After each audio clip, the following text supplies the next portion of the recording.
시간을 허락해 주신 것을 감사합니다. 이 시간에 다시 저희가 하나님 앞에 나왔습니다. 아둔하고 무지한 자들에게 약속하신 대로 진리의 영으로 인도해 주심으로 저희가 엠마오로 가던 형제들이 예수 그리스도 주님께서 그들에게 말씀을 풀어 주실 때 그들의 마음이 뜨거웠던 것처럼 저희도 참으로 주님께서 저에게 진리를 깨닫게 하실 때 저희가 마음이 뜨겁고 또 그 진리가 저희를 온전히 자유케 함으로 참 자유함을 주님 앞에 풍성히 누릴 수 있는 저희 모두가 되게 도와주시기를 원합니다. 바라옵고 원하오니 주께서 역사하시고 이 시간을 통해 하나님께 영광 돌리고 우리에게는 큰 유익과 축복이 되도록 함께 하시고 또 여러가지 사정으로 인해 참석하지 못한 모든 형제자매님들 어디 있든지 간에 다 지켜 보호해 주시고 동일한 축복으로 복 주시옵기를 간절히 바라옵고 모든 말씀을 우리 주 예수 그리스도 이름으로 기도하옵나이다. 아멘. 네 번째 천사의 나팔입니다. 12절 넷째 천사가 나팔을 불매 해 3분의 1과 달의 3분의 1과 별들의 3분의 1이 타격을 입어 그것들의 3분의 1이 어두워지고 낮이 3분의 1 동안 빛을 내지 아니하며 밤도 걸어가더라.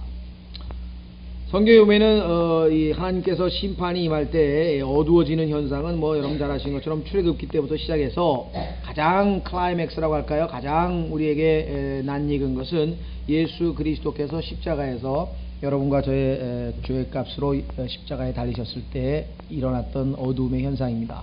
난 12시였죠. 오전 9시에 예수님께서 십자가에 달리셨는데 9시부터 12시까지는 우리가 일반적으로 볼 때 하나님이 심판이 임한 건 아니었습니다.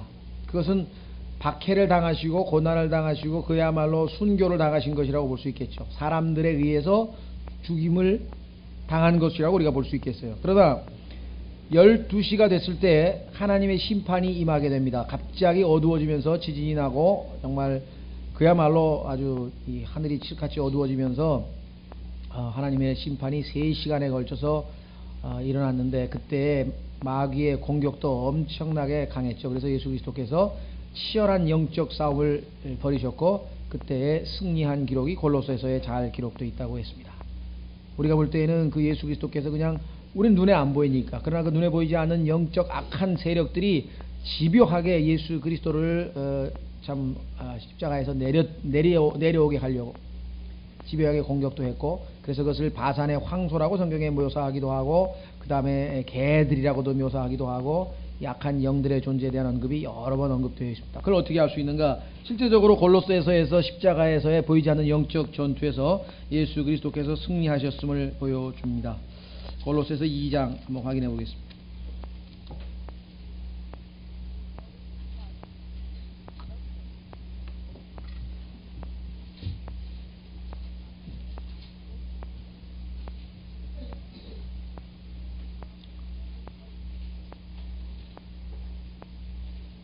골로새서 2장 11절서부터 보시면은 골로새서 2장 11절부터 또한 그분 안에서 그리스도의 할례로 말미암아 육신의 죄들에 속한 몸을 벗어버림으로 손으로 하지 않은 할례를 받았느니라. 너희가 침례 안에서 그분과 함께 묻혔고 또한 그분을 죽은 자들로부터 일으키신 하나님의 활동을 믿음으로 말미암아 침례 안에서 그분과 함께 일으킴을 받았느니라. 또 너희의 죄들과 육체의 무할례로 죽었던 너희를 하나님께서 그분과 함께 살리시고 너희의 모든 범법을 용서하시고 14절 손으로 쓴 규례들 곧 우리를 대적하고 반대하는 규례들을 지우시고 그것들을 길에서 취하사 그분의 십자가에 못 박으시고 정사들과 권능들을 노략하사. 여기 나와 있네요. 노략이라고 하는 것은 여러분도 아시지만 전쟁에 나가서 승리하게 되면은 여러분들이 이 전리품을 우리가 빼앗아 오죠. 그것을 우리가 노략을 한다는 노략. 자, 그래서 여기 보시면은 정사와 권능들을 노략하사 전쟁에서 이기셨다는 얘기겠죠. 십자가에서 그들을 이기시고 드러내어 구경거리로 삼으셨느니라. 우리 눈에는 안 보였지만 이와 같은 어마어마한 치열한 영적 전투가 십자가상에서 있었다는 것을 우리가 확인하게 됩니다. 어쨌거나 가장 그 날씨가 갑자기 어두워졌던 것들 중에 하나는 바로 예수님께서 십자가에 달리셨을 때라고 하는 것을 우리가 잘 알고 그 이외에 이제 마지막 때에 있게 될 그 심판이 여기 나와 있습니다. 실제적으로 출애굽기 10장에 보면은 여러분들 캄캄해진 것, 그래서 정말 이 고센 땅이라고 하는 이스라엘 백성이 거하는 곳을 제외한 나머지 이집트 전역이 캄캄해졌죠. 자, 그래서 아무 꼼짝도 못하게 만들었던 경우가 있었고요. 또 여호수아에 보면은 전쟁을 하는데 적들을 다 죽이기까지 해가 갑자기 멈춰서 가지고 가지 않는 거예요. 성경에 보면은 거의 하루 종일 이렇게 되어 있죠. 그렇죠? 해가 거의 하루 종일 멈추어 섰더라. 그래서 여호수아의 기도를 이렇게 들으신 적이 과거에도 없었고 전에도 없었고 유일한 기도 응답. 그래요? 하나님께 기도하기를 하늘에 있는 해를 멈추게 해달라. 해를 보고 멈추라고 했더니 해가 가다가 멈춰버렸다. 이게 엄청난 거의 하루 종일. 킹제임 성경만 정확하게 되어 있습니다. 24시간이 아니고 거의 하루 종일인데 23시간 20분인가요? 그렇죠. 왜냐? 또 성경에 보면은 이사야 38장 또 역대한가요? 보면은 히스기야라고 하는 사람이 하나님께서 자기가 죽으려고 하는데 기도했더니 15년을 더 살려주겠다. 그 증거를 어떻게 아냐 그랬더니 하나님께서 해 시계가 있는데 해 시계의 각도를 앞으로 가게 하랴 뒤로 가게 하라. 그러니까 앞으로 가게 하는 건 쉬워도 왜 빨리 가게 하는 건 쉬워도 어떻게 갔던 거를 뒤돌아갈 수는 없다. 그래가지고 뒤로 돌려달라. 그래가지고 각도로 10도인가요? 그럼 24시간에 10도면은 40분 맞나요? 계산 한번 해보십시오. 그래가지고 그것과 합치면 정확하게 하루죠. 그 역사에서 이 하루가 사라져버린 사건이 시계가 안 갔으니까 요즘으로 얘기하면 시계가 하루 동안 안 간 거니까 만 하루 동안. 그래서 그것이 이 무슨 뭐 슈퍼컴퓨터에 뭐 가지고 계산을 하다가 뭐 나와가지고 이게 어찌 된 일이냐고 그 과학자들은 어리둥절하는데 성경을 아는 사람은 그 성경에 있다 그래가지고 성경에 보니까 진짜 있더라 이렇게 해서 뭐 그걸 보고 이제 믿은 사람은 과학자 중에 양심이 좀 살아남은 사람이고 그것을 또 뭐 이리저리 핑계대고 비판하는 사람은 뭐 안 믿기로 작정하면 안 믿는 거고 이렇게 되겠습니다.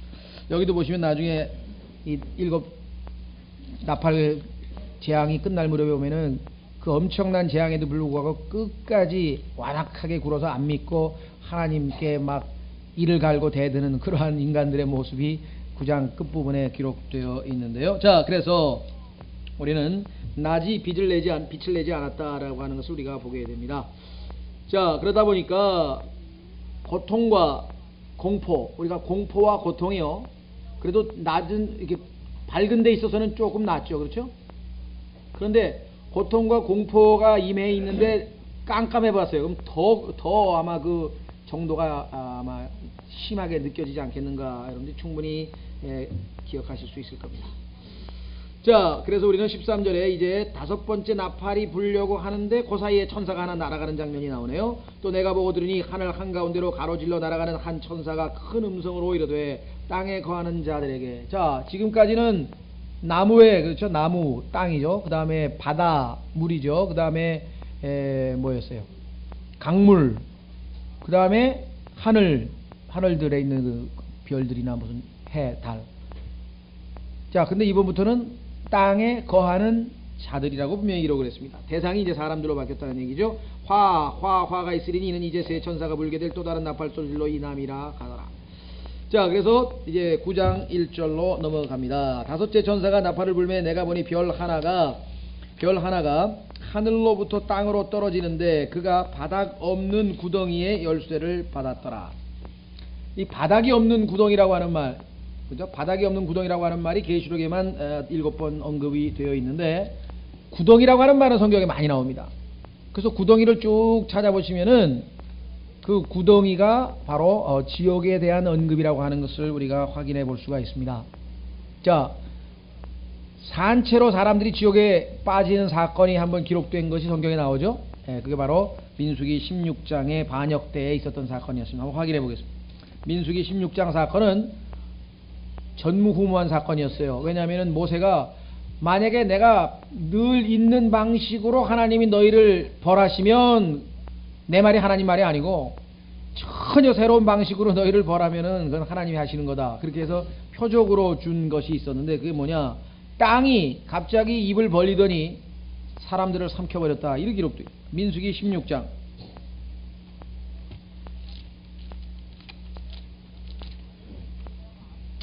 민수기 16장 30절서부터 33절인데요. 민수기 16장.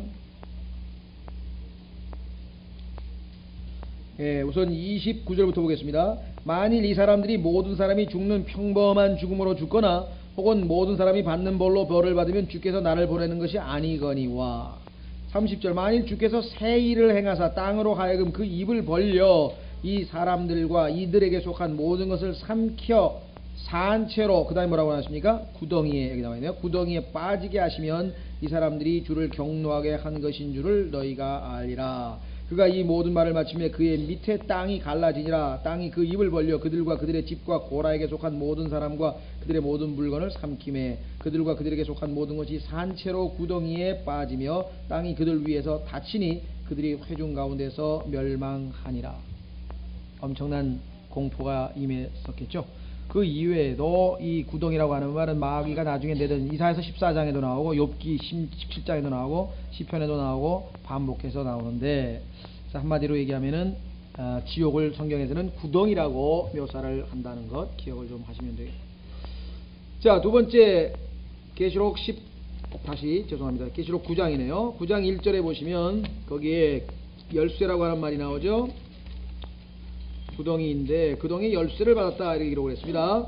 그가 바닥 없는 구덩이에 열쇠를 받았더라. 성경에 보면은 예수 그리스도께서 지옥과 사망의 열쇠를 가졌다고 계시록 1장 8절에 기록을 했죠. 그럼 열쇠가 필요한 이유는 문이 있어야 되겠죠. 자, 욥기 38장 17절에 보시면 지옥에 문들이 있다는 사실을 우리가 확인해 볼 수가 있습니다. 다른 구절이 있지만요, 욥기 38장 17절에 보시면 지옥에 문들이 있다. 왜냐하면 감옥이니까 감옥문이 있겠죠. 욥기 38장 17절.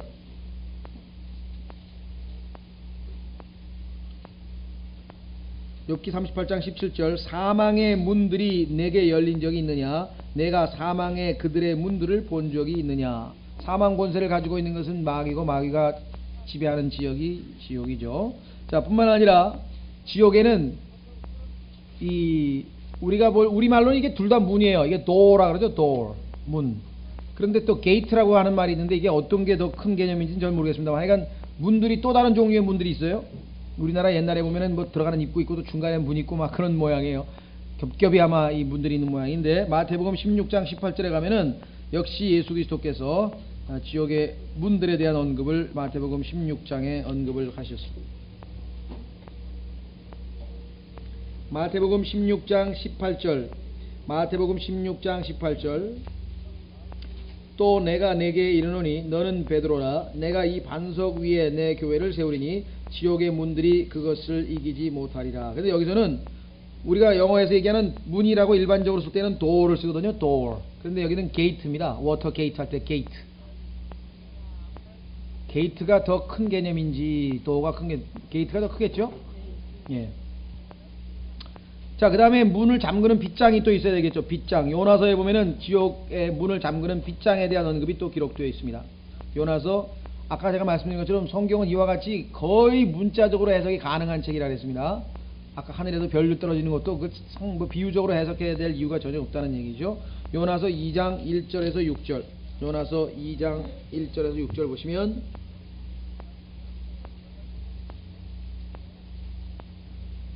6절만 보겠습니다. 내가 산들의 밑바닥까지 내려갔으며, 이 산들의 밑바닥이 어디냐? 2절에 나와요. 지옥의 뱃속에서 부르짖었다고 하는 단서가 나오죠. 요나서 2장에 보면 지옥의 뱃속에서 부르짖었다고 했는데, 그 내용이 6절에 내가 산들의 밑바닥까지 내려갔으며 땅이 자기 빗장들과 함께 영원히 내 곁에 있었사오나 그러나 주님이 날 구하셨다 이렇게 되어 있죠.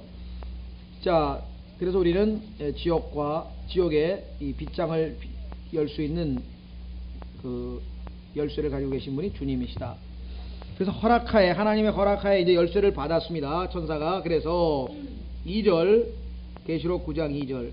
그가 바닥 없는 구덩이를 여니, 그러니까 지옥에서 온갖 것들이 다 올라옵니다. 그 구덩이에서 큰 용광로의 연기 같은 연기가 올라오매 그랬습니다. 해와 대기가 그 구덩이의 연기로 인하여 어두워지며. 자, 지하에서 그 구덩이에서 올라오는 연기. 이사야서 24장을 보시면 이 구덩이를 일종의 우리가 얘기하는 감옥에 비유해서 썼습니다. 감옥 확인해 보겠습니다. 이사야서 24장 22절 한번 보겠습니다. 갇혀 있는 곳이죠. 이사야서 24장 22절.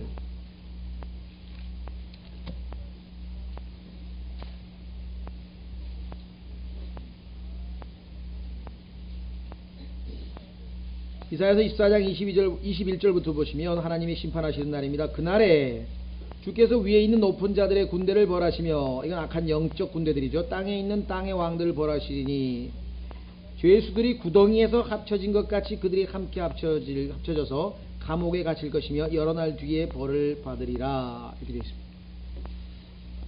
자, 여러분들이 성경에서 보면은 이 용광로에서 연기가 솟아나는데, 그 연기가 솟아나는 것을 성경에서는 하나님의 진노의 표시로, 하나님께서 진노나 심판하시는 것으로 묘사한 구절들이 여러 개가 있습니다.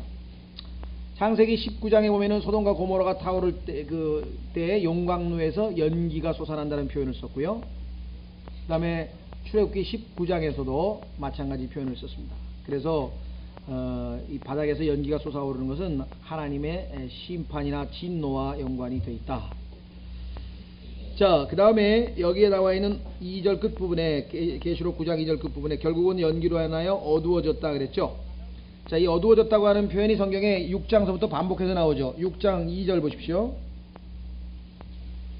6장 12절 12절인가요?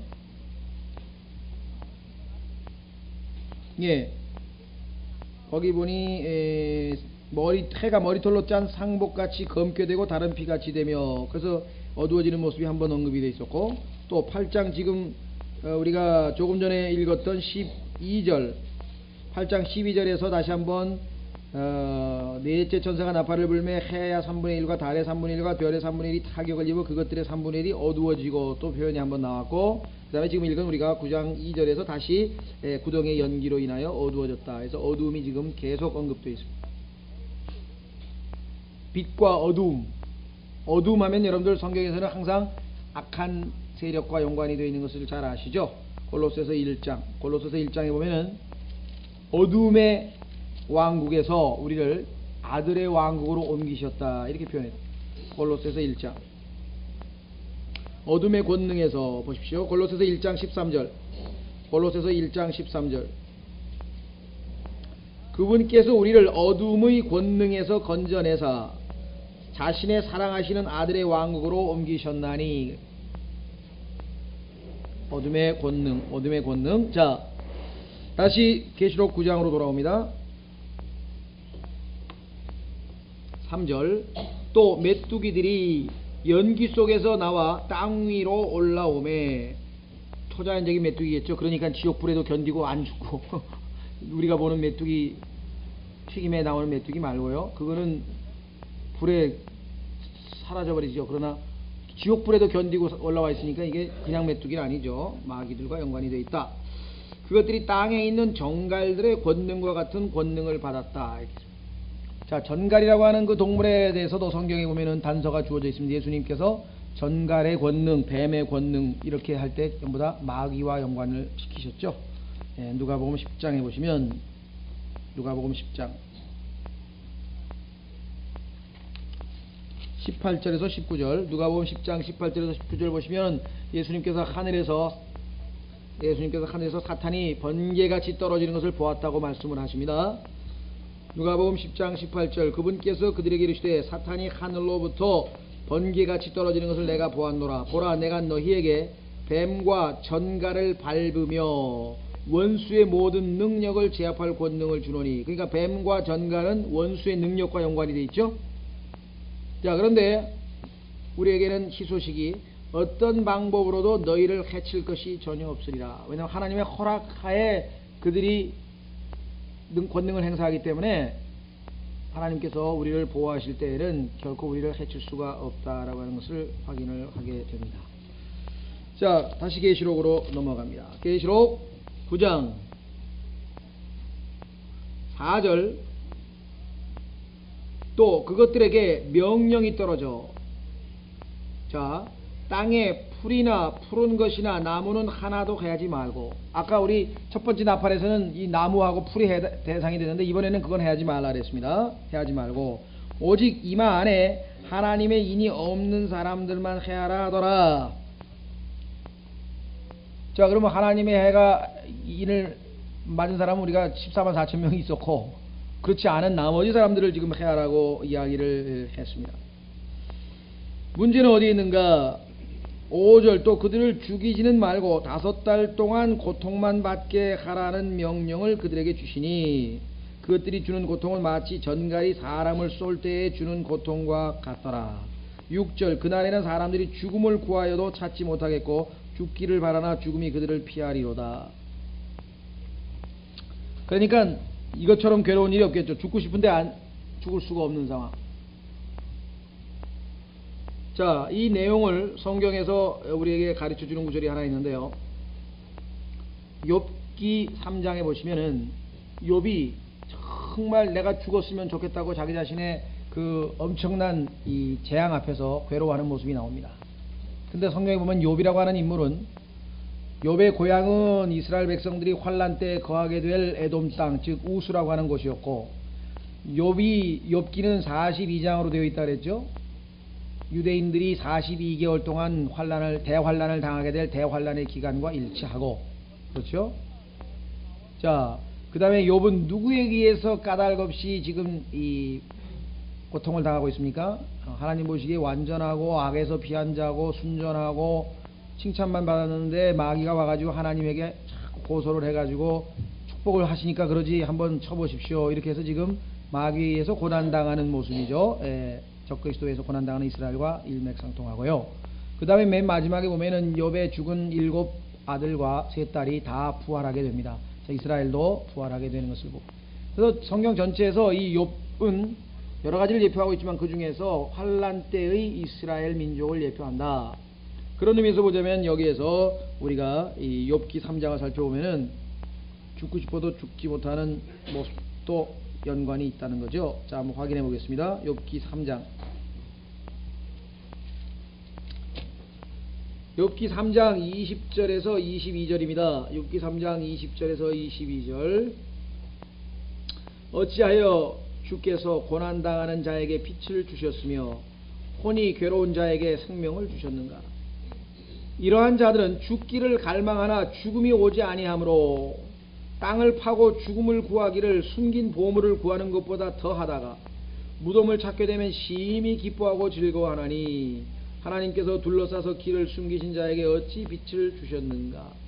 21절에 보면 죽기를 갈망하나 죽음이 오지 아니하므로 땅을 파고 죽음을 구하기를 숨긴 보물에 구하는 것보다 더하다가 너무도 고통스러워서 죽고 싶은데 죽을 수 없는 경우. 왜 그렇습니까?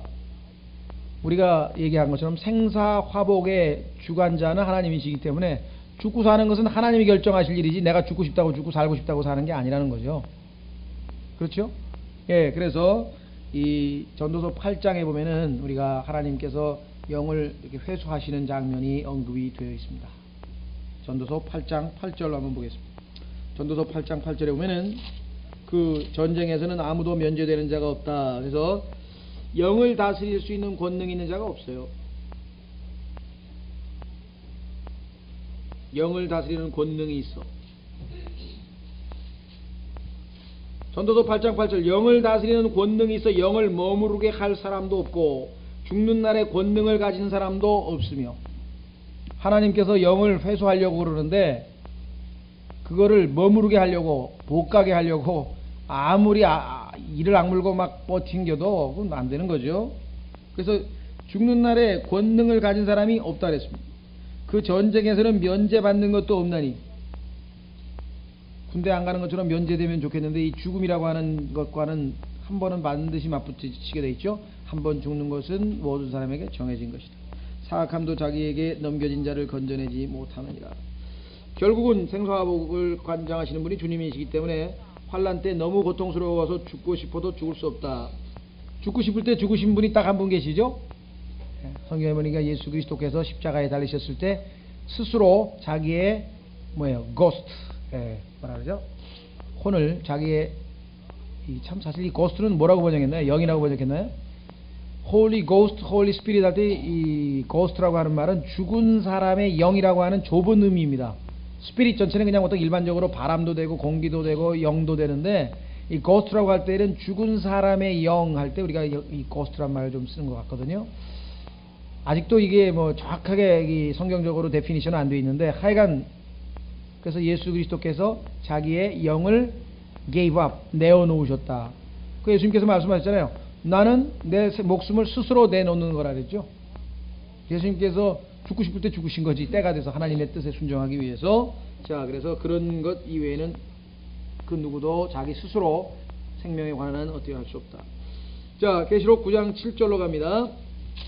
계시록 9장 7절. 그 메뚜기들의 모양은 전투를 위하여 예비한 말들 같고 그것들의 머리에는 금과 같은 왕관이 있으며, 금은 아닌가 봐요. 금과 같은 왕관이라 그러니까 이게 이미테이션인가? 하여간 금과 같은 왕관이 있으며 그것들의 얼굴은 사람의 얼굴 같고 또 여자의 머리털 같은 머리털이 그것들에게 있으며 그것들의 이빨은 사자의 이빨 같고. 야, 이게 하여간 묘사를 한번 해보십시오. 그림을 한번 그리실 수 있는 분들은 그럼 어떤 그림이 나오는가? 자, 또 철 흉갑 같은 흉갑이 그것들에게 있으며 그것들의 날개 소리는 전투하려고 달려가는 많은 말들의 병거 소리 같고. 뭐 있는 그대로 묘사하는 겁니다. 뭐 더 이상 설명이 필요 없습니다. 모습이니까요. 10절. 또 전갈과 같은 꼬리가 그것들에게 있으며 그 꼬리에 쏘는 침이 있으니 그것들의 권능은 사람들을 5달 동안 해하는 것이더라. 왜 5달인가? 그건 사실은 뭐 성경적으로 잘 모르겠습니다만은, 다만 우리가 유추할 수 있는 것은 성경에 보면은 5달은 5이라고 하는 숫자는 죽음과 연관이 되어 있다고 말씀을 드렸었죠. 곳곳에서 5이라고 하는 숫자가 나올 때 보면은 다 죽음과 연관이 되어 있다. 여기서 지금 5달도 근데 죽지는 않잖아요. 자, 그 다음에 우리가 추측만 하는 겁니다. 정확하게 성경적으로 단정을 지을 수가 없으니까. 두 번째는 성경에 보면은 우리가 유대인의 명절로 봤을 때 6월절서부터 시작해가지고 속죄일까지가 이게 5개월간의 기간인데요. 6월절에서 시작해서 속죄일까지의 기간. 그래서 그 명절과의 어떤 그 기간 5개월간과 관련이 있는 것 아닌가? 정확하게는 뭐 성경에 안 나와 있으니까, 5개월이라고 하는 기간만 나와 있으니까 우리가 더 이상 추측하기는 어렵습니다. 자, 어쨌거나 계속해서 10절, 11절. 그것들에게 다스리는 왕이 있으니, 자, 곧 바닥 없는 구덩이의 천사라. 그의 이름은 히브리 말로는 아바돈이나 그리스 말로는 아폴리온이라 하더라. 자, 마귀의 이름이 여기에 성경에 언급되어 있습니다. 우리가 보통 뭐 옛날에 말씀드린 것처럼 아폴로 계획이라고 하는 계획이 있었다 그랬죠. 예. 그래서 이 아폴로 계획은 지구에 있는 사람들이 달을 정복하는 건데, 영적으로도 우리에게 적용이 된다 그랬죠. 세상을 예표하는 지구가, 그래서 지구의 이 세상의 신 아닙니까? 이 세상의 신인 마귀가 아폴로라고 하는 계획을 세워서 달, 성경에 보면 달은 예수 그리스도의 몸된 교회를 예표한다 그랬죠. 달을 정복하는 계획을 짠 것을 우리가 보게 된다. 이 보이지 않는 모든 음모에 대해서 우리가 지난번에도 한번 말씀을 설교할 때 아마 말씀을 드린 것 같아요. 자, 여기서 한 가지 우리가 짚고 넘어갈 것은 히브리 말과 그리스 말이 아바돈과 아폴리온이라고 하는 말이 나왔죠. 그리고 가끔 가다가 히브리어가 나오는데 아멘이라는 말이 가끔 나오고, 그 다음에 할렐루야라고 하는 말도 나오고, 또 뭐 호산나라고 하는 말도 나옵니다. 그렇죠? 그러니까 우리가 하나님께서 히브리어의 원어의 의미가 필요하거나 헬라어의 원어의 의미가 필요한 경우에는 정확하게 영어 성경에다가 히브리어 헬라어를 다 적어 놓으셨다는 거예요. 그 이외에 하나님께서 쓰지 않은 것들을 굳이 밝혀내 가지고, 예를 들면은 뭐 거인이라고 분명하게 성경에 번역이 되어 있는데 그것을 번역을 안 하고 네필림이라고 그냥 써둔다든가, 그렇죠? 또 분명히 성경에서는 주라고 번역을 했는데, 주님 할 때 주, 그런데 그거를 주라고 번역을 안 하고 여호와라고 그대로 놔둔다거나. 그러니까 그럼 킹제임 성경에는 여호와라는 이름이 없는가? 있습니다. 킹제임 성경에는 여호와라고 하는 이름이 7번만 나와요. 그것도 이제 하나님께서 꼭 필요한 경우에만 여호와 이레 뭐 그래서 몇 군데만 나와 있고, 그 이외에는 전부 번역을 했어요. 주라고, 주. 우리도 그렇죠. 자동차 회사라 그러죠. 자동차 회사. 그 다음에 뭐 자동차 보험, 뭐 자동차라고 다 쓰잖아요. 그러다가 자동차 센터 그러니까 어디 좀 이상하죠. 자동차 센터는 좀 이상하다. 카센터로 하자 그냥. 그래서 필요할 때는 우리도 영어를 그냥 카라고 쓰잖아요. 카 매니저 그러지 자동차 매니저 그거 좀 이상하다. 그러니까 하나님께서도 필요한 경우에는 여호와라고 하는 말을 남겨두셨어요. 7번. 그러나 나머지는 전부 다 주라고 번역을 했다 이 말이에요. 우리도 카라고 쓰는 경우 몇 번 있지만 나머지는 전부 다 자동차라고 쓰잖아요. 그렇죠? 자동차 등록증 그러지 카 등록증 그런 사람 없잖아요. 근데 왜 그걸 전부 카로 써놔가지고 전부 여호와로 만들었냐 이 말이에요. 다른 성경에서는. 왜 그런 줄 아세요? 그건 여호와의 증인이 상당히 좋아할 얘기인데, 구약에 여호와라고 써놓고, 그렇죠? 신약에다가는 예수님은 주님이잖아요. 그러면 사실 구약에 여호와라고 하는 것은 번역을 하면 주예요. 그러니까 LORD라고 하는 단어를 새카맣게 아주 굵은 글자로 쓴 게 바로 번역 안 하고 여호와라고 우리 성경에 나왔고, 개역 성경에도 보면 다 여호와는 나의 목자시니 그랬잖아요.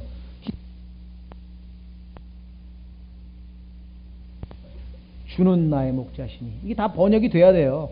자동차 등록증이라 해야 되는데 괜히 영어 좀 잘한다고 카 등록증 그러면 이게 말이나 되지. 얼마나 우스워요. 그러니까 우리는 지금 웃지만 그런 현상이 다른 성경들에는 다 있다는 얘기예요. 몰라서 그렇지. 하나님 보시기에는 웃으실 거예요. 우리가 카 등록증 그러면 웃듯이 하나님께서도 여호와는 나의 목자시니면 웃으신다고. 왜 여호와라고 두냐 이게. 주라고 내가 번역을 하라 그랬는데. 무슨 말 이해가 되셨어요? 킹제임성의 정확성은 거기에 나오는 거예요. 왜? 구약의 주가 신약의 주라 이 말이에요. 그렇기 때문에 킹제임성이 읽는 사람에게는 여호와 하나님이 다시 말하면 그분이 육체를 입고 나타나신 분이 예수님이라고 하는데 아무런 교리에 문제가 안 생겨요. 그런데 그걸 전부 여호와라고 해놓으니까 하나님 아버지 이름이 여호와인 줄 알아. 하나님의 아버지의 이름이 여호와고 아들의 이름은 예수라고 생각한다고. 예수라고 하는 말을 히브리 말로 하면 여호와예요. 여호와가 여호수아고 여호수아가 예수고 다 같은 이름이에요. 발음이 조금씩 달라져서 그런 거지. 그러니까 여기서 아바돈, 아폴리온 필요한 경우에는 하나님께서 히브리어도 사용하고 다 할렐루야 쓰셨잖아요. 할렐루야를 뭐 다른 나라 말로 번역 안 했잖아요. 그냥 히브리만 그냥 쓰셨잖아요. 그렇죠? 그러니까 하나님께서 사용하신 것 이외에 우리가 무슨 뭐 네필림이니 무슨 뭐 여호와니 뭐 그 다음에 뭐 이런 이름들 자꾸만 만들어낼 이유가 없대요. 하나님께서 쓰신 부분에서는 여호와 이래. 그럼 받으면 되잖아요. 나머지는 뭐 주는 나의 목자시니 얼마나 좋아요. 근데 여호와는 나의 목자시니 그러면 그 사람 생각에는 하나님 아버지만 나의 목자인가요? 그럼 말이 안 맞잖아. 왜? 성경에 보니까 베드로전서에 예수님께서는 우리의 목자장이라 그랬잖아요. 그럼 예수님에 대한 언급인데 여호와라고 하고 발음을 한 사람은 여호와는 나의 목자시니 그럼 전부 하나님 아버지만 머릿속에 생각하게끔 되어 있거든요. 성경 읽는 사람들에게. 그래서 혼동을 주기 위해서 이 마귀가 전부 다 이름을 손댄 것입니다. 그래서 킹제임 성경만이 하나님께서 온전히 보존하신 성경이라고 하는 것은 여러 가지에서 우리가 확인을 해볼 수가 있다. 자, 히브리어와 헬라어가 동시에 쓰인 것으로 봐서 이때 심판의 대상은 유대인과 이방인이 다 포함된다고 하는 것을 우리가 확인을 해볼 수가 있습니다. 자, 그래서 우리는 다시 12절 한 가지 화는 지나갔을 때 보라 이후에 두 가지 화가 더 임하리로다. 여섯째 13절 여섯째 천사가 나팔을 불매 내가 들으니 하나님 앞에 있는 금 제단의 네 뿔에서 한 음성이 나서 나팔을 가진 여섯째 천사에게 말하기를 큰 강 유프라테스에 묶어둔 네 천사를 풀어주라 하며 네 천사가 풀려나니. 자, 네 천사가 지금 풀려났습니다. 네 천사가 풀려나니 이들은 어느 해, 어느 달, 어느 날, 어느 시에 사람들의 3분의 1을 죽이려고 예비된 자들이더라. 이게 번역이 좀 문제가 생겼는데요. 여기 보시면은 어느 해가 아니고 이 언이라고 하는 것은요. 어느 해라고 번역할 수도 있거든요. 예를 들면 어느 해 무슨 일이 발생했습니다. 뭐 이럴 때 그 언이라고 하는 이 부정관사가 그런 의미가 없는 건 아니에요. 근데 여기서는 그런 의미로 쓰인 게 아니라 한 시간, 하루, 한 달, 1년이라고 하는 기간으로 쓰였다. 왜? 성경에 곳곳에서 그와 같은 용법이 나온다 이 말이에요. 대표적인 경우에 어디에 나옵니까? 이거 아마 한킹도 좀 이상하게 그렇게 번역을 못한 것 같더라고요. 어디에 그게라면 한때, 두때, 반때를 하나님께서 부양한다고 할 때 그게 바로 한때 1년이었죠. 두때 2년이었죠. 반때 반. 그래서 3년 반 우리 그렇게 계산했잖아요. 성경에 보면은 이렇게 시간을 낼 때 on hour 그러면 1시간이거든요. 그러니까 계산해 보면은 1년이 12개월이고 한 달이니까 13개월이죠. 13개월에다가 하루하고 1시간이 더 넘는 그 기간이네요. 그래서 우리가 사실은 네천사가 풀어한 이들은 그러니까 1년 한 달, 그러니까 1년 한 달 하루 1시간 동안 이렇게 지금 기간으로 해석을 해야 될 것 같습니다. 그래서 391일, 그죠? 391일 1시간이 되는데요. 계산을 해보게 되면은. 자, 그러면 아까 5개월 동안 고통을 주는 거하고 비교해보니까 좀 짧죠? 아니, 짧은 게 아니라 더 길죠? 아까는 5개월이었는데 이번에는 391일 동안이니까, 조금 더 긴 기간이. 자, 그 다음에 사람들의 3분의 1을 죽이려고 예비된 자들이더라. 그 기병대의 수는 2억이니 내가 그들의 수를 들었노라. 이렇게 했습니다. 내가 이같이 환상 중에 그 말들과 그 위에 탄 자들을 보니 그들에게 불과 청옥과 유황으로 된 흉갑이 있고 또 그 말들의 머리는 사자의 머리 같으며 그 입에서는 불과 연기와 유황이 나오더라. 이 세 가지 곧 그 말들의 입에서 나오는 불과 연기와 유황으로 인하여 사람들의 3분의 1이 죽임을 당하니라. 이는 그 말들의 권능이 그 입과 꼬리에 있기 때문이며 또 그 말들의 꼬리가 뱀 같고 또 꼬리에 머리들이 있어 그것들로 해하기 때문이더라. 이 재앙으로 인하여 죽지 아니하고 남은 사람들은 여전히 자기 손의 행위들을 해게 하지 아니하며 오히려 마귀들과 또 금과 은과 놋과 돌과 나무로 만든 우상들 곧 보거나 듣거나 걷거나 하지 못하는 우상들에게 경배하기를 그치지 아니하고 또한 자기들이 행한 살인과 마술과 음행과 도둑질도 회개하지 아니하더라. 자, 사람들이 얼마만큼 완악한가 그건 조금 이따 우리가 살펴보고요. 자, 여기서는 아까 앞에 1장 9장 1절부터 12절 9장 1절서부터 12절까지 지옥에서 솟아 올라왔던 그 이상한 동물들이 있었잖아요. 그렇죠? 메뚜기 같이 생겼는데 뭐 말같이 생겨가지고 뭐 머리털은 여인의 머리털 갖고 여러 가지로 묘사가 됐었던 그러한 존재들과 이게 하나의 군대였습니다. 그죠? 사람들을 괴롭혔는데 일종의 군대로서 요번에 6째 천사가 나팔을 불 때 나온 또 다른 한 군대가 나왔다. 그래서 한번 좀 어떤 차이가 있는지 한번 좀 비교를 하고 넘어가려고 합니다. 첫 번째는 아까 말들은 구덩이에서 올라왔어요. 즉 지옥에서 올라왔었어요. 야, 그러니까 하나님께서 하늘에 영적인 말들이 있어서 우리 그리스도인들이 예수 그리스도처럼 흰 말을 타고 예수님을 뒤에서 이렇게 쫙 따라서 이 땅에 내려오는 그런 것과 아울러서 마귀도 그러한 영적인 말들을 지하에 감춰놓고 있다는 사실이에요. 그래서 그 말들이 마귀가 동원한 말들이 지금 올라오는 모습을 보고 반면에 이번에는 여기에 있는 말들은 어디에 있었습니까? 유프라테스 강에 묶어뒀죠. 지하에서 올라온 게 아니었죠. 유프라테스 강에 묶어둔 말들이다. 두 번째는요, 그 권능이 아까는 전갈과 같은 그랬죠. 전갈. 이번에는 어디에 있습니까? 그들의 입과 꼬리라 그랬죠. 어디에 있나요? 15절에 아니죠. 17절에 보면은 불이 17절 끝부분에 그 입에서는 불과 연기와 유황이 나오더라 그랬죠. 그 다음에 그들의 권능이 어디 있냐면 19절 입과 꼬리에 있기 때문이라 그랬네요. 약간 차이가 있고, 세 번째 아까 지옥에서 올라왔던 자들에게는 죽이지는 말고 고통만 주라고 명령을 내렸는데 이번에는 죽이는 3분의 1이나 죽였네요. 그렇죠? 사람들을 15절에 보니까 3분의 1을 죽이려고 예비된 자라서 죽이는 임무를 맡았고 차이점이 있습니다. 자, 아까는 말들과 같이 생겼던 실제적인 말은 아니었죠. 왜냐하면 여기 메뚜기들이라고 그랬단 말이에요. 그런데 이번에는 진짜 말이에요. 타는 사람 있죠. 말 탄 자들이 지금 모습이 나오니까. 그 다음에 아까 그 군대 첫 번째 군대는 금과 같은 왕관을 쓰고 있었는데 이번에는 왕관 얘기는 전혀 없다. 자, 그 다음에 여섯 번째는 아까는 사람의 얼굴 모습을 했다고 얘기했는데 첫 번째 군대는 사람의 얼굴 모습을 하고 있다고 7절에 얘기를 했는데 이번에는 사자의 얼굴 같다 그랬네요. 사자. 그렇죠? 또 그 다음에 차이는 철 흉갑을 어디에 있습니까? 9절 철 흉갑 같은 흉갑을 했는데 요번에는 불과 청옥과 유황 같은 흉갑이라서 흉갑의 모습도 좀 틀리다. 여덟 번째는 아까는 침을 쏘는 정갈의 꼴인데 요번에는 머리가 달렸는데 그런 꼬리가 또 달린 뱀이네요. 또 차이가 있고.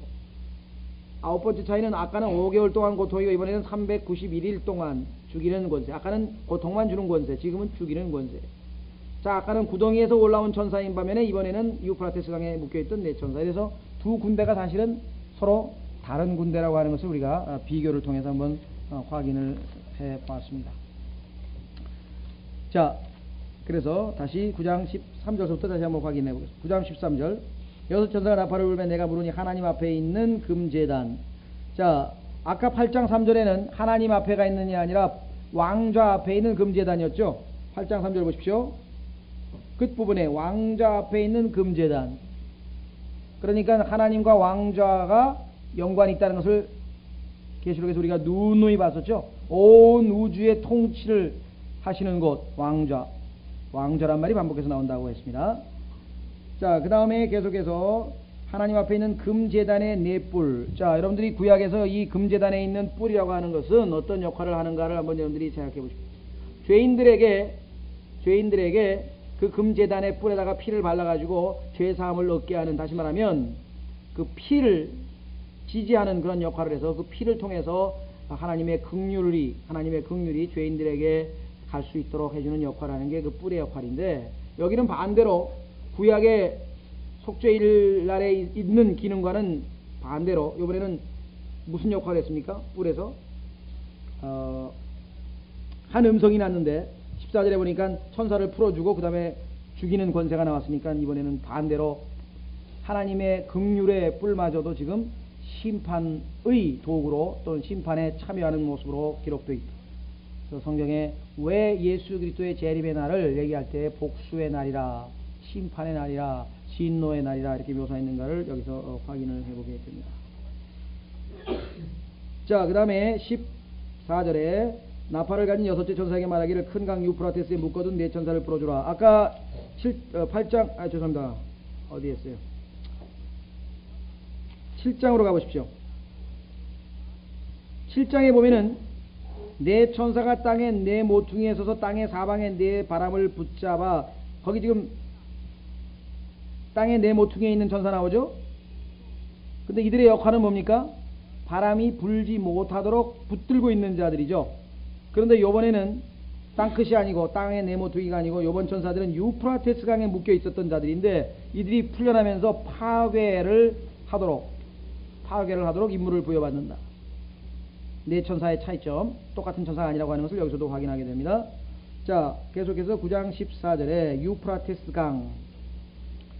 여러분들이 고대 그 성경이 아니더라도 고대 역사를 공부해 본 사람은 유프라테스 강이라고 하는 강은 옛날 이름 그대로 유지되고 있죠.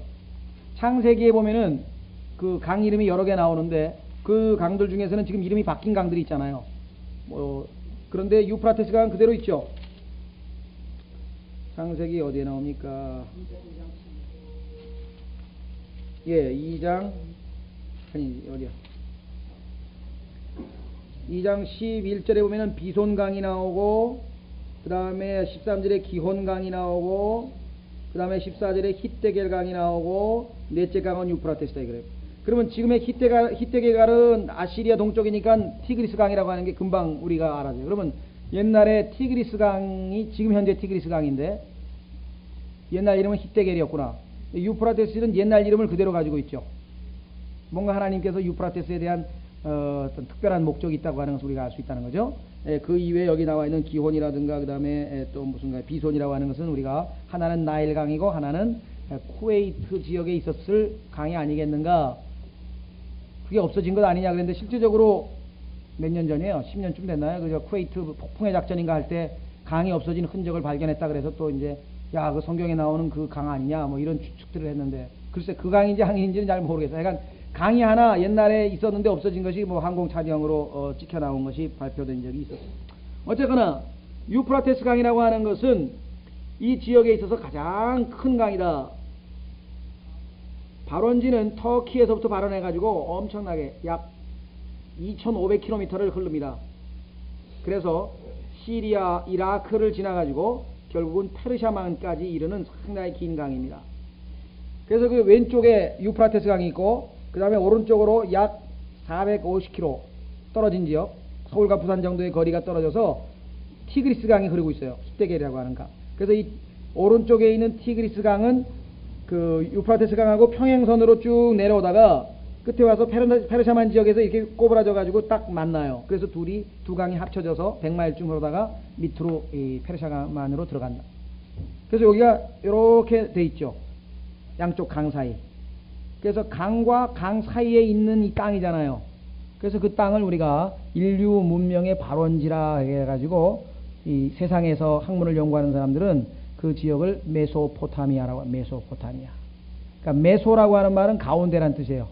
그래서 중앙아메리카를 북미와 남미 사이에 있는 중앙아메리카를 메소아메리카라고 해요. 그럼 포타미아는 뭐냐? 포타미아는 물이란 뜻이에요. 물 사이에 있는 땅이다 이게. 여러분들 물에서 사는 짐승 가운데 악어 있잖아요. 악어. 악어인가 하마인가? 하마인가요? 네. 히포포타모스라고 그러죠. 포타모라고 하는 그 어원이 뭐냐면은 물이라 이 말이에요. 물. 그래서 물 사이에 끼어 있는 땅 메소포타미아. 그런데 그 지역이 우리가 일반적으로 얘기하는 우리는 이제 에덴 동산을 이 하나님께서 주신 그 로얄 그런트 따지면 아브라함에게 약속하신 가나안 땅으로 보통 얘기하잖아요. 그렇게 하더라도 그 오른쪽 경계가 되는 삼각형의 오른쪽 경계가 되는 게 유프라테스 강이에요. 그래서 어떤 사람들은 그 메소포타미아를 또 에덴 동산이라고 주장하는 사람도 또 있어요. 그러니까 우리는 뭐 어떤 거를 지지하든지 간에 이쪽 걸 지지하든 이쪽 걸 지지하든 간에 유프라테스 강은 하여간 끼어 있다 이 말이에요. 유프라테스 강은 에덴 동산하고도 에덴에 있는 동산하고도 밀접한 관계가 있는 지역이다. 그래서 우리가 좀 기억을 좀 하시고요. 자, 그래서 이 메소포타미아를 서쪽으로 인접해 있는 유프라테스 강은 하나님께서 이스라엘에게 준 땅의 경계입니다. 그러니까 왼쪽은 지중해, 오른쪽은 뭐예요? 유프라테스 강.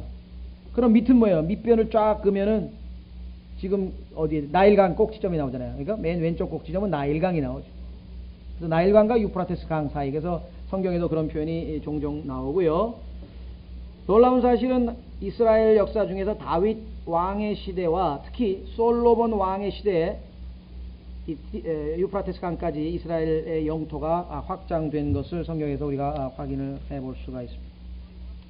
자, 그러면 이 유프라테스 강은 어떤 역할을 했는가? 아시다시피 아시리아 제국, 동쪽에 있는 아시리아 제국으로부터 침략해서 늘 이스라엘을 보호하는 그런 역할을 했고, 그 다음에 로마 제국이 전 세계 지중해 지역을 완전히 정복했을 당시에는 맨 동쪽 경계, 로마가 끝나는 곳, 로마 제국이 끝나는 곳이 바로 이 유프라테스 강이다. 그 다음에 거기에는 유명한 바벨론이라든가, 신할 평야니까요. 바벨론이라든가 유명한 고대 유적 도시들이 있는 지역이죠.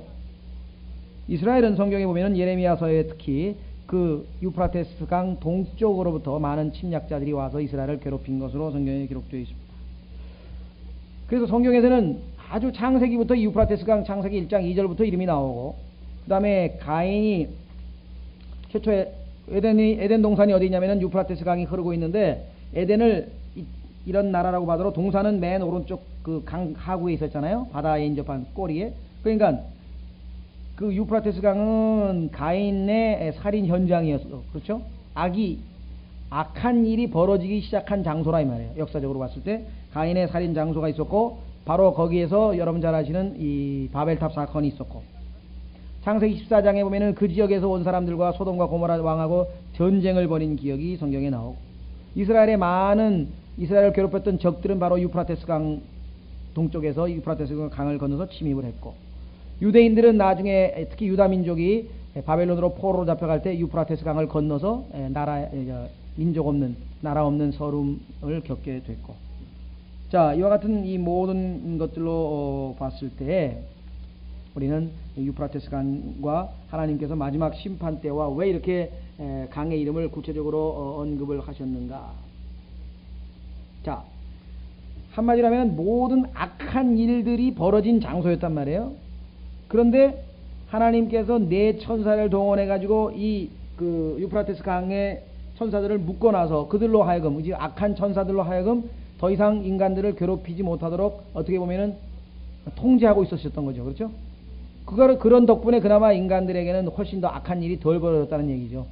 그러나 마지막 심판 때에는 이 천사들마저 풀려나게 되고 그야말로 인간들이 하나님의 자비와 긍휼을 무시한 채 계속해서 범한 죄악들에 대한 응보의 대가를, 그 응분의 대가를 여기서도 받게 된다라고 우리가 해석을 해볼 수가 있겠습니다. 자, 15절에 네 천사가 풀려나니 이들은 1년 한 달 하루 1시 동안 사람들의 3분의 1을 죽이려고 예비된 자들이더라. 지난번에 언제 4분의 1 죽었었죠? 6장. 우리가 6장 1절부터 8절까지 인을 뗄 때 보면은 4분의 1이 죽었단 말이에요. 그러면 인구를 60억으로 치면 4분의 1이 죽었으면 15억이 죽고 45억이 남았는데요. 45억 중에서 다시 3분의 1이 죽으면 어떻게 됩니까? 또 15억이 또 죽는 거죠. 그러면 전 세계 인구가 지금 뭐예요? 절반이 죽는 거예요. 60억 중에서 30억이 죽는 결과를 낳게 된다. 어마어마하죠? 세계 인구가 순식간에 절반으로 줄어든다. 우리나라 인구가 절반으로 한번 줄어든다고 생각해도 어떤 혼란이 있게 될 것인가를 한번 생각을 해보십시오. 자, 그 다음에 9장 16절에 기병대, 아까 말씀드렸습니다. 이 기병대는 영적인 기병대를 의미한다. 왜? 성경에 보면은 엘리야가 하늘로 올라갈 때 불병거를 타고 올라갔고요. 또 여러분 잘 아시는 엘리사도 천사들의 그 기병대가 엘리사를 돕기 위해서 그 주변에 둘러싸여 있는 것을 우리가 확인했고, 계시록 19장에서 하늘에서 다시 이 기병대가 예수 그리스도를 선두로 해서 지상으로 내려오는 장면을 계시록 19장에서 우리가 봤다면 하늘에만 이와 같은 영적인 말들이 있을 것인가? 그렇지 않다는 거죠. 악한 천사들도 악한 영으로, 파괴의 영으로 무장한 그러한, 아까는 메뚜기, 이번에는 말. 아까는 메뚜기는 메뚜기인데 말과 같은 또 모양을 한 메뚜기죠. 그래서 결국은 이 악한 영적인 존재들이, 그러니까요, 여러분 생각해 보세요. 지금 요즘에 이런 내용들은 우리 일상생활에서 눈에 볼 수 없잖아요. 그러니까 만화 영화를 보든지 무슨 작가들이 그린 만화에 보면 이런 게 나와요. 이게 막 초자연적인 그런 존재들이 뭐 와가지고 막 돌아다니고 막 그 텔레비전 무슨 뭐라나요? 그런 그 연속극에도 보면은 뭐 미녀와 야수란 그런 프로그램도 있었고, 그 다음에 뭐 짐승이 내려와가지고 외계인이 내려와가지고 지상 사람들하고 무슨 뭐 어떻게 지내는 얘기도 나오고 뭐 이런 얘기들이 많잖아요. 그러니까 인간 이외의 이상한 영적 존재들에 대한 출현은 이미 사람들에게는 이미 친숙하게 되어 있습니다. 이미 뭐 많은 작품들을 통해서 많은 사람들에게 이미 익숙해졌다는 것입니다. 그러나 실제적으로 그러한 일들이 이루어질 날이 여기에 있다라고 하는 것을 우리가 확인을 해봤습니다. 자, 그러면 이 시간에 마칩니다. 뭘 마치냐? 20절부터 21절입니다. 자, 이 재앙들로 인하여 죽지 아니하고 남은 사람들은 여전히 자기 손의 행위들을 회개하지 아니하며 오히려 마귀들과 또 금과 은과 놋과 돌과 나무로 만든 우상들, 곧 보거나 듣거나 걷거나 하지 못하는 우상들에게 경배하기를 그치지 아니하고. 아무리 하나님께서 정해놓으신 그 경륜이 바뀝니다. 노아의 시대 때도, 그 전에 아담의 시대 때도, 그 이후에 아브라함 출애굽 이후의 시대도 해서 계속해서 하나님께서 이스라엘을 다루시는 방법도 인류를 다루시는 방법이 바뀌지만, 아무리 그 하나님의 경륜이 변경되더라도 인간의 죄성은 그대로 남아있다. 예를 들면 노아 시대에 어떻게 했습니까? 창세기 6장에 보면은 이 세상이 폭력으로 가득 찼다. 그리고 인간의 머릿속에 상상하는 모든 것이 악하다. 이렇게 평가를 내리셨죠, 하나님? 그럼 어떻게 돼요? 심판이죠. 그렇죠? 그래서 심판받아요. 그런데 그와 같은 악한 일들이 지금 여기에 하나님께서 심판의 대상이 됐는데, 노아의 홍수 때와 마지막 날들을 예수님이 비슷하다 그랬잖아요. 마태복음에서, 누가복음에서 말씀하시고. 그러니까 같은 현상이 벌어졌는데 여기는 우상 숭배가 거기다가 더하여지는 거예요. 창세기 11장에 가서 님롯이 그 바벨탑을 쌓고 그 님롯의 바벨론 제국이 세워질 때까지는 공공연한 그런 그 우상 숭배는 없었습니다. 역사적으로 봤을 때. 근데 여기는 그 노아의 홍수 때와 같은 그런 악한, 머릿속에 마음에 생각하는 것이 다 악할 뿐이고 폭력이 가득한 세상은 물론이고, 여기 보니까 뭐 온갖 우상 숭배가 지금 뭐, 그러니까 하나님으로부터 더 노아의 홍수 때보다 강력한 진노를 받을 수밖에 없다. 그렇겠죠? 그 다음에 우리가 성경에서 찾아볼 수 있는 또 다른 죄악의 모습은 소돔입니다. 소돔인들은 하나님 앞에 극심한 죄인들이라고 얘기를 했고, 그들의 죄악은 우리가 잘 아는 동성애로, 가증스러운 동성애로 나타났다고 했었습니다. 그런 자들을 하나님께서 하늘에서 유황과 불이 내려와서 심판했는데, 소돔에서. 지금은 동성애가 우리 소돔뿐만 아니라 전 지구에 보편화되는 정도로 지금 돼 있습니다. 동성애 한 사람이 결혼, 프랑스 같은 데서는 아예 국가에서 결혼으로 인정해가지고 다 보조금도 주고 샌프란시스코는 그 동성애자들의 표가 없으면 시장으로 당선될 수도 없을 정도로 이렇게 동성애 천국이 됐고 등등등등 그렇습니다. 하나님께서 소돔을 심판했다면 이 환란 때의 이 지상의 타락한 모습이 훨씬 더하다. 마땅히 심판하실 것이라는 것을 우리가 충분히 추측할 수 있다. 그 이외에 이집트에서 여러분 잘 아시는 것처럼 이스라엘 백성들을 괴롭히고 노예로 삼고 그래서 경건한 자들을 괴롭히고 하나님의 백성을 괴롭혔던 그것이었는데요. 거기에 대해서 하나님께서 10가지 재앙을 했다고 한다면 이 땅에서 얼마만큼 이들이 하나님의 백성인 유대인들 특히 14만 4천 명에 대한 괴롭힘 이런 것들에 대한 심판이 얼마나 더 크겠는가. 또 구약 성경에 보면 가장 타락한 민족이 가나안 민족인데요. 그래서 가나안 민족들은 특히 이 소위 말하면 음행, 성적 타락이 심했었죠.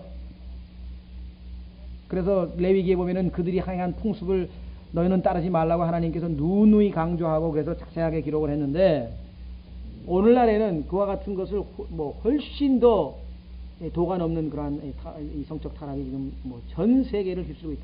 더더군다나 그 소위 말하면 인터넷이라고 하는 그것, 이게 완전히 그 폐해가 얼마만큼 심한지는요, 인터넷 그 소위 말하면 음란물 중독된 사람들 한번 그 비참한 얘기를 한번 들어보세요. 상상을 초월한. 그때 가나안 민족들 하나님께서 이스라엘 백성들을 출애굽시켜서 하나도 안 남기고 짐승서부터 그냥 싹 다 죽이라고 했다면 이때 심판은 얼마만큼 더 강력할 것인가. 자, 아합과 이세벨이라고 하는 자들이 의로운 선지자들을 핍박하고 또 성경에서 금하고 있는 이 여인이죠. 여자의 통치를 이루었고, 그 다음에 국가에서 하나님이 세우신 제사장이 아니고 국가에서 돈을 줘가지고 월급쟁이 제사장들을 고용을 해가지고 바알을 섬기도록 했고, 그 다음에 우상 숭배를 했고, 그 다음에 점을 쳤고, 이러한 엄청난 일로 인해서 지금 하나님께서 이들을 3년 반 동안 가뭄이 있게 했잖아요. 아합 시대에. 그렇다면 지금 어떻습니까? 우리나라만 봐도요, 지금 신문, 잡지, 텔레비전, 인터넷 그냥 전부 점치는 광고예요. 운명 점쳐줍니다. 아니면 그런 짓을 해서 지금 심판을 받았는데, 지금 이때 마지막 때 특히 교회가 또 올라가고 나면은 이제 얼마만큼 더 점성술이 이 세상을 뒤덮을 것인가를 한번 상상해 보세요. 3년 반의 가뭄은 필연적으로 왜 하나님이 그걸 심판한 전력이 있으시잖아요, 과거에. 자, 느부갓네살이 바벨론으로 이스라엘 백성들을 포로로 잡혀갔었죠. 그래서 그 백성들을 괴롭혀서 하나님께서 하룻밤에 메데파사의 그 군대를 보내가지고 하룻밤에 저기가 됐죠. 뿐만 아니라 그는 높은 이제 권세를 자랑하면서 내가 이 모든 것을 다 이루었느니라고 자기 왕국을 자랑하다가 하루아침에 네 발로 기어다니면서 손톱도 안 깎고 머리도 안 자르는 짐승이 된 그러한 비참한 경우에 하나님의 심판이 임했었다고 한다면, 이 땅에서 짐승의 형상까지 만들어 놓고 그 형상에다 절을 하라고 하는 그러한 시대에는 하나님께서 얼마만큼 더 심판할 것인가. 그래서 구약시대에 하나님께서 심판하셨던 내용들을 가만히 다 살펴보면은 지금 이 7 나팔의 재앙이라고 하는 것은 필연적으로 따라올 수밖에 없는 것이다. 더더군다나 그 당시의 사람들은 예수 그리스도를 몰랐던 사람들이잖아요. 그렇죠. 출애굽기도 그랬고, 아합도 그랬고, 이세벨도 그렇고, 가나안 사람도 그렇고, 소돔 사람도 그렇고, 예수 그리스도께서 그들의 죄를 대신해서 십자가에 죽으셨다는 그런 복음을 들어본 적도 없는 사람들이잖아요. 그런데 이들은 2000년 동안 하나님께서 사도들을 보내고, 제자들을 보내고, 사람들을 보내고, 책을 보내고, 라디오를 보내고, 그래서 잠언에 보면은 높은 곳에서 복음이 들려오고 길거리에서 어디 가든지 하나님의 복음과 말씀을 들을 수 있는 그러한 시대에 살았는데도 여전히 이렇게 악하게 굴었다고 한다면, 히브리서에 나와 있는 것처럼 그들에 대한 심판이 얼마나 더 강력하겠는가. 따라서 우리는 전무후무한 환란이 필연적인 하나님의 심판의 결과일 뿐 결코 우연이 아니라고 하는 것을 구약에서 하나님의 심판하신 내용들을 통해서 확인을 해볼 수가 있습니다. 그런데 문제는 어디에 있느냐? 회개를 안 한다. 마치 바로가 10번째 재앙까지 왔는데도 회개를 안 했죠. 10번째 재앙 때도 회개한 게 아니잖아요. 나중에 또 쫓아갔잖아요. 결국은 어떻게 됐어요? 안 쫓아갔으면 살았을 텐데, 그때만이라도 회개를 했으면 살았을 텐데, 잡으러 가서 물속에 결국은 수장되고만 심판으로 끝나버린 사건을 우리가 기억을 하게 됩니다. 그래서 마치겠습니다. 6장 16절 보십시오. 계시록 6장 16절에 보면은, 계시록 6장 16절에 보시면은, 산들과 바위들에게 이르되 우리 위에 떨어져 왕좌에 앉으신 분의 얼굴에서와 어린 양의 진노에서 우리를 숨기라. 그러니까 초기 6인을 뗄 때에는 이 땅에 있는 민족들이 그래도 하나님의 심판, 어떤 그런 이런 것들에 대한 두려움이 있었어요. 두려움과 공포가 있었죠. 그래서 17절 그분의 진노하시는 큰 날이 이렇으니 누가 능히 서리요 그랬는데, 이번에는 그게 아니에요. 자, 뭐라고 얘기합니까? 20절 맨 끝 보시면 우상들에게 경배하기를 그치지 아니하고. 여러분들 그런 아이 봤어요? 얻어맞으면서 잘못했어요 용서해주세요 그러면 그건 금방 끝나잖아요. 매질이 금방 끝나는데 끝까지 버티는 거예요. 난 잘못한 거 없습니다. 잘못한 거 없어요. 때리세요. 그 뭐 한없이 맞는 거죠. 그냥 잘못했다고 나오는 소리 날 때까지 맞는 거 아니에요. 여기 보세요. 아까는 그래도 두려움이라도 있었는데 지금은 더 강팍해져 가지고 그래 우리는 우상 더 섬긴다 이게. 하나님이 우리를 심판하신다? 좋다 이거예요. 우리는 우상을 더 섬기겠다. 이렇게 지금 나오는 거예요. 회개라는 이것이 아담의 속성입니다. 따라서 잠언에 보면은요, 잠언 1장에 보면은 하나님께서 회개할 수 있는 기회를 주셨을 때 회개해야지. 어떤 분들은 그래요. 막판에 죽는 순간에 구원받고 가면 그래도 다행이다.